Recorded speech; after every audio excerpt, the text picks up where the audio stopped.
The year was 1997. The place, my primary school. And the occasion was our year-end school gathering.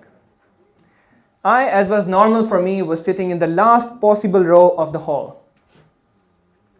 And there, while sitting, I watched as my younger sister came on stage and gave a speech in front of the whole school. She got a huge applause. She was just 6 years old. I was impressed.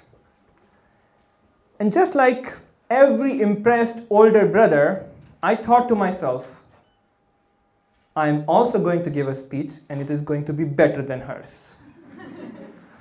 Well, I got such an opportunity a few months later when our school organized a speech competition on our Independence Day. And I, of course, signed up. I will give a speech. I went home, I went to my father, I asked him, can you help me write a speech? He said, of course. So he helped me. Well, that's not true. Basically, he wrote the whole speech because I was just 8 years old and I couldn't really write much. Anyway, I had a speech, and just a couple of days before the actual event, I was just sitting in my classroom with my speech in my backpack, when suddenly I noticed the event organizer entering the room, and she announced, anyone who is going to tell a speech in a couple of days on our event should follow me because now we are going to rehearse them.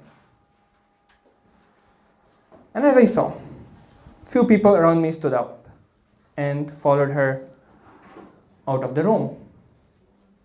But I did not move. I sat on my chair. I didn't make a noise. Everyone left the room, and then she asked one more last time. Is anyone left? I did not say a word. I did not raise my hand, and I did not move. That day, ladies and gentlemen, I told myself that I don't need to speak. I don't need words. My actions speak louder than words. The only people that need to go on stage and say something are the people that actually have nothing to say. And I'm never going to speak. I went home. I told my father. He was very supportive. I told my mom. She was very loving. Then I told my sister. Well, she just laughed. But this belief of mine, this life conviction that I just had, that I'm not going to speak, was not just limited to speaking in public on the stage. Actually, it was about everything. Which meant that with time, I started to speak less and less in general. I was known as the quiet kid. In any group that you would take, they wouldn't even know that I was sitting there because I wouldn't say anything the whole time. And this didn't change. I went through school, I went to the university, I started my job in the company that used to make phones and didn't anymore. And I didn't used to speak.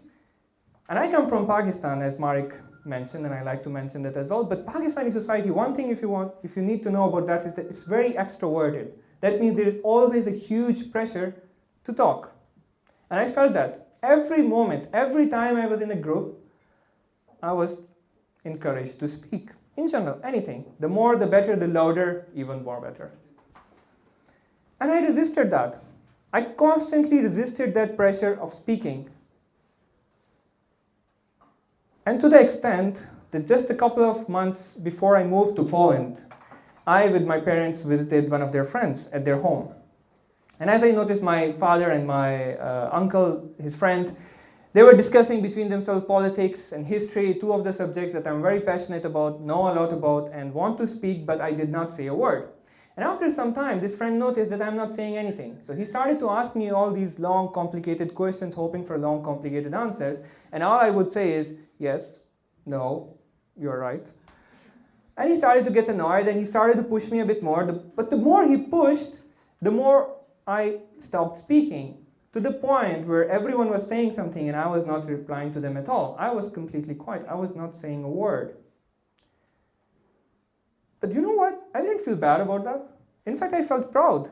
I felt proud because I have a life conviction and I stuck to it. Despite this strong pressure, I did not say a word. And I was really extremely proud of that. My parents, on the other hand, were not really impressed by my attitude.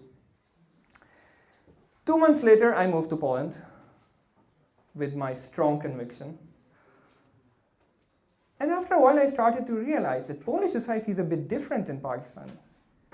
It is much more introverted. So I didn't actually feel much pressure to speak at all. But then something strange happened, because the less pressure I received, the more I started to talk. First with my friends in group, then with my colleagues at work. Eventually to the point where I agreed to speak in front of 800 people in my company. And I was stressed. When I came on that stage on that day, I thought that I was shaking like this. I do not remember how I gave that 15-minute presentation. As soon as I got off, after talking with my colleagues, they said, "Zan, you were so confident on the stage." I said, "What are you talking about? I was shaking like this. What do you mean I was confident?" And they said, "No, you were not shaking at all." And it turns out, actually, I do not remember my hands shaking at all. What I remember is the feeling of my body shaking. So basically, all it was the stress. And that little adventure of mine led me to explore a bit more of public speaking, and I decided to join the Toastmasters Club, where I got an opportunity to speak week in and week out on any topic I wanted in a nice environment. And it turns out, actually, I started to enjoy it. I didn't feel nervous anymore, didn't feel stressed. In fact, I started to love it. And then it dawned on me that all those years ago, when I was sitting in that classroom and that organizer wanted me to go out and rehearse the speech, what I felt was a fear of judgment. And in my extensive 8-year-old wisdom, I decided to turn that fear into a lie that I told myself.